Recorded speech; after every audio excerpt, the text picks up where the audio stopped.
नमस्कार। आज मैं आपको श्रावण माह में कृष्ण पक्ष में आने वाली कामिका एकादशी की कथा सुनाने जा रही हूँ। कथा सुनने से पहले हाथ में तिल फूल ले लें और कथा सुनने के बाद भगवान को प्रणाम करते हुए ये उनके आगे छोड़ दें। तो चलिए कथा का आनंद लेते हैं। एक बार कुंती पुत्र धर्मराज युधिष्ठिर कहने लगे कि हे भगवान, आषाढ़ शुक्ल देवशयनी एकादशी तथा चातुर्मास्य महात्म्य मैंने भली प्रकार से सुना। अब कृपया श्रावण कृष्ण एकादशी का क्या नाम है सो बताइए।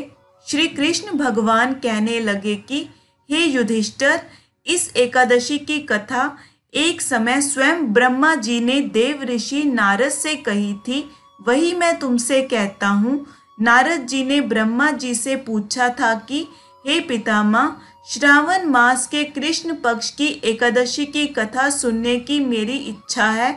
उसका क्या नाम है, क्या विधि है और उसका महात्म्य क्या है, सो कृपा करके कहिए।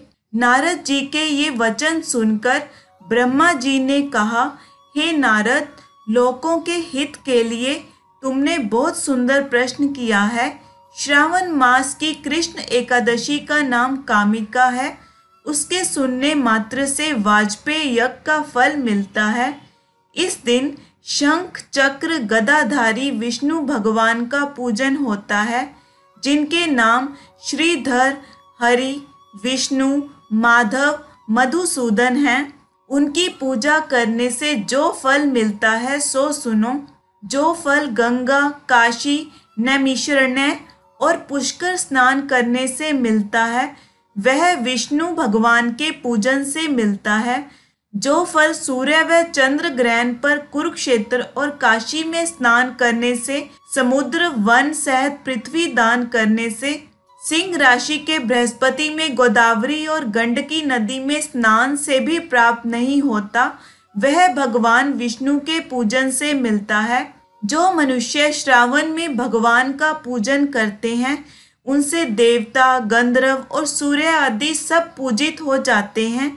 अतः पापों से डरने वाले मनुष्यों को कामिका एकादशी का व्रत और विष्णु भगवान का पूजन अवश्य करना चाहिए। पाप रूपी कीचड़ में फंसे हुए और संसार रूपी समुद्र में डूबे मनुष्यों के लिए इस एकादशी का व्रत और भगवान विष्णु का पूजन अत्यंत आवश्यक है। इससे बढ़कर पापों के नाशों का कोई उपाय नहीं है।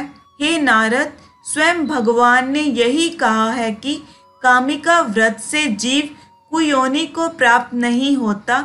जो मनुष्य इस एकादशी के दिन भक्ति पूर्वक तुलसी दल भगवान विष्णु को अर्पण करते हैं, वे इस संसार के समस्त पापों से दूर रहते हैं। विष्णु भगवान रत्न, मोती, मणि तथा आभूषण से इतने प्रसन्न नहीं होते जितने तुलसी दल से।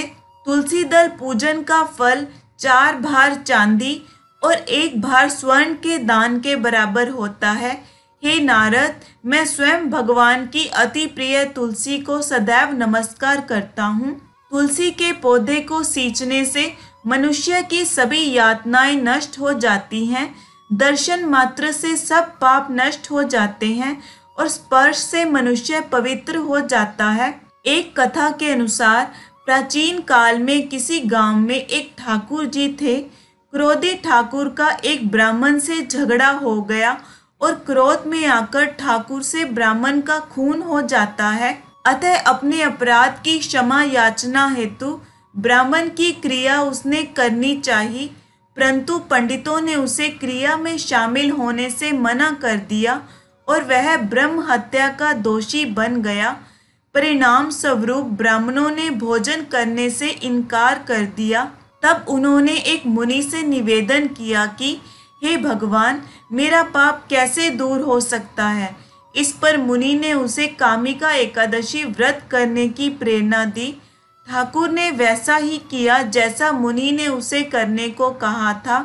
जब रात्रि में भगवान की मूर्ति के पास वह शयन कर रहा था, तभी उसे स्वप्न में प्रभु दर्शन देते हैं और उसके पापों को दूर करके उसे क्षमा दान देते हैं।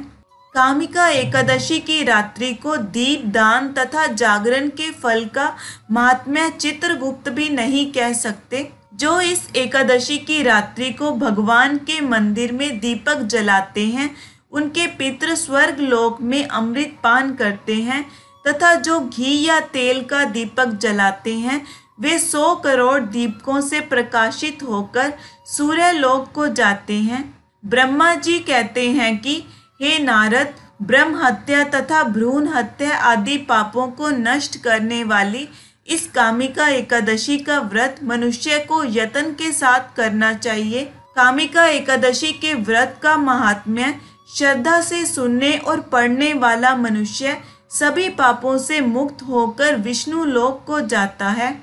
आइए मिलकर बोलते हैं भगवान विष्णु का ये मंत्र।